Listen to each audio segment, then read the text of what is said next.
Shalom, jemaat GKI Poso Dirjan yang dikasihi oleh Tuhan. Hari Rabu tanggal 17 Februari yang lalu, kita baru saja mengikuti ibadah Rabu Abu. Dan saat ini kita sedang memasuki masa Prapaskah pertama.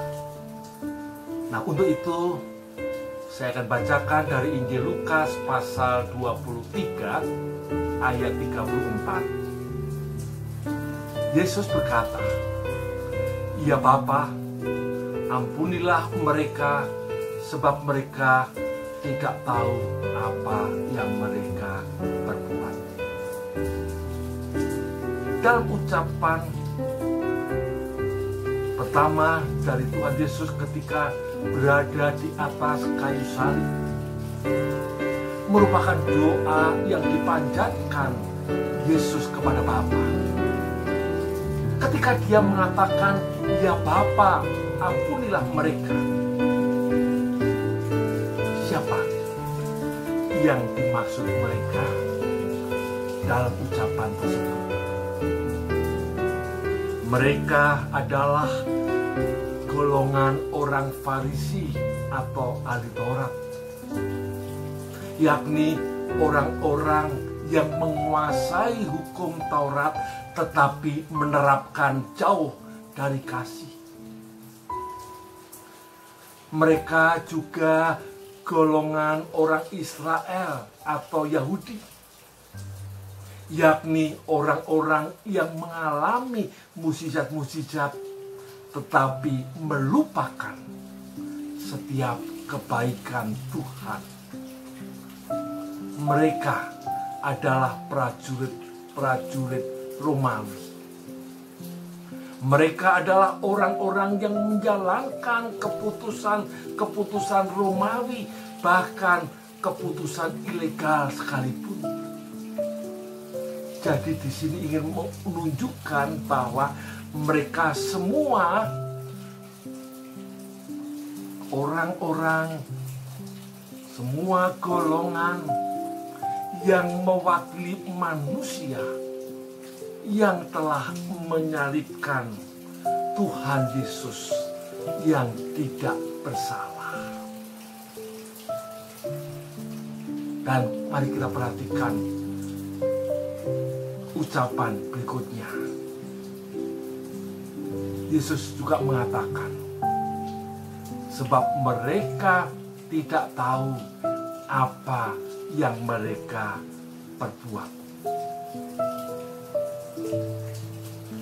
Tuhan Yesus mengatakan saat itu bahwa mereka tidak tahu akan apa yang mereka perbuat. Tidak tahu artinya tidak tahu bahwa mereka sedang berpihak kepada dosa. Mereka menghukum orang yang tidak bersalah dengan dasar kebencian. Mereka menghukum orang yang berpihak pada yang lemah dan sering berbuat kasih kepada siapapun. Mereka begitu antusias menghukum dan menikmati keberhasilan mereka menghukum karena mereka juga tidak tahu bahwa mereka hukum adalah Allah yang menjadi manusia yang datang sebagai juru selamat semua orang yang berdosa. Dan Yesus juga mengatakan, ampunilah mereka. Artinya Yesus penuh kasih. Kemurahan hati Allah seolah tidak terpengaruh dengan sikap orang-orang yang membenci atau memanfaatkan keadaan untuk turut menyingkirkan Yesus. Arti yang lain, Yesus setia berkorban bagi manusia yang berdosa. Karena dalam ibadah umat Israel, setiap pengampunan diterima setelah melewati ibadah kurban. Pada saat itulah Tuhan Yesus sendiri mau jadi korban pengganti supaya manusia diampuni dan diselamatkan. Saudara-saudara jemaat GKI Wongso Dirjan, melalui perkataan Tuhan Yesus di atas kayu salib, mari kita jadikan suluh untuk mengobarkan kasih kita kepada Tuhan. Lihatlah dan ingatlah bahwa Kristus menderita demikian hebat. Pada saat sedang merasakan sakitnya penganiayaan, Yesus berseru-seru kepada Allah Bapa, meminta supaya orang-orang yang telah menyalibkannya diampuni. Sehingga dia mengungkapkan, "Ya Bapa, ampunilah mereka, sebab mereka tidak tahu apa yang mereka perbuat." Ucapan Yesus yang meminta Bapaknya mengampuni orang-orang yang telah menyebabkan penderitaannya menarik untuk kita renungkan sepanjang hidup kita. Mereka setelah sadar menuduh Yesus melakukan kesalahan, namun mereka tidak mengerti karena tidak mengenal bahwa Dia adalah Tuhan. Bahkan yang lebih tidak mengerti lagi, mereka menyalibkan Juru Selamat dunia. Mari kita sekarang bercermin. Bukankah kita seringkali merasa diri benar, merasa diri hebat? Mungkin saat itu karena kita digelapkan oleh dosa sehingga tidak mampu memahami kebenaran. Kita tidak mampu mengenali kebenaran. Dosa membuat kita lupa dan tidak lagi mampu memahami diri kita. Kita tidak mengenali siapa kita dan bagaimana seharusnya kita hidup. Ampunilah kami, karena kami seringkali tidak tahu apa yang kami perbuat. Sudah bersyukurkah kita?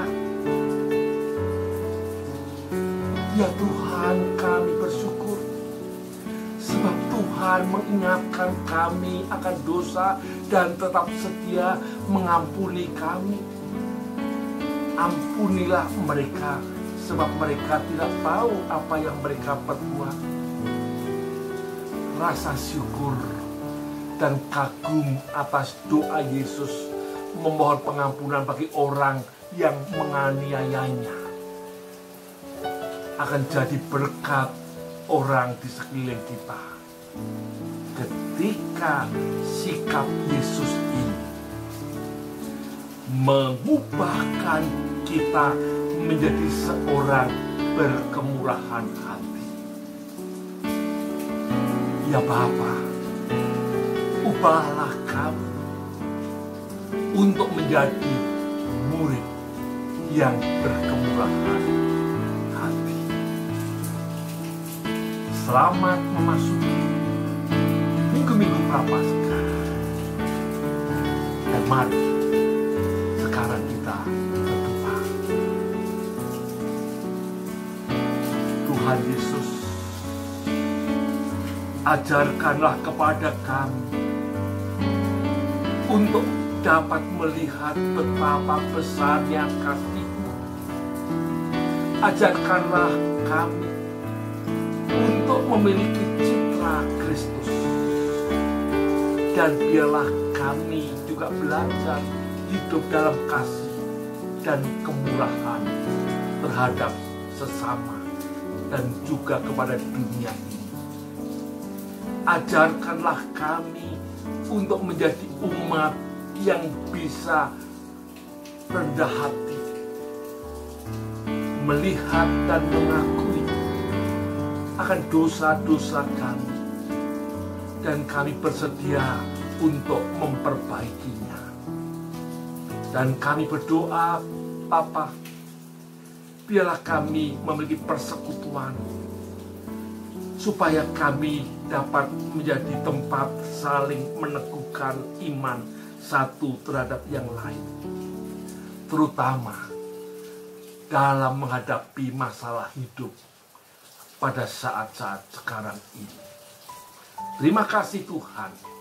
Dalam nama Tuhan Yesus kami berdoa. Amin. Tuhan memberkati saudaraku semuanya.